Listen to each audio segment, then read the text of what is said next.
Hi guys, I just want to give you a quick intro to Chapter 6 real quick. Hopefully you did very well on the midterm.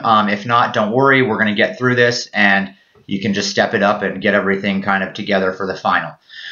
So Chapter 6 is all about perfect competition, and in particular, perfectly competitive supply.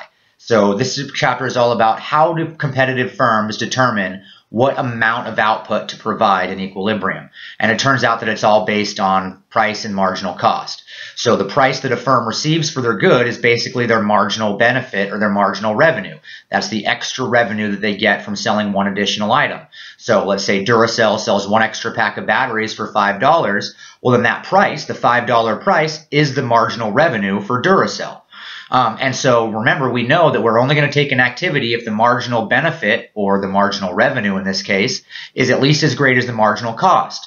So therefore, firms will continue to produce as long as their marginal revenue, or the price of the good, is at least as great as the marginal cost.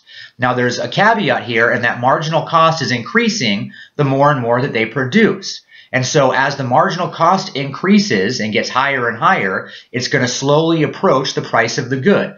Once they reach a point where the marginal cost is now higher than the price they would receive, they would essentially be losing money on every good that they sold. So they're just going to stop right at the point where they're equal. So that idea that price equals marginal cost, that is the competitive firm's profit maximizing condition. So you always want to remember price equals marginal cost.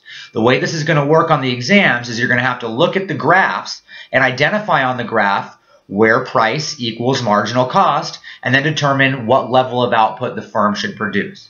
So that's really the entire crux of this chapter, is understanding how to identify the marginal cost curve and the price on a graph, and then using those two lines, identify what level of output the firm should take.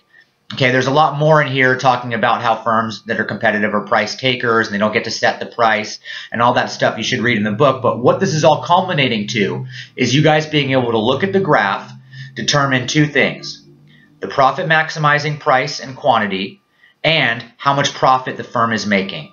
And if you understand those two things, then you're in great shape. Okay.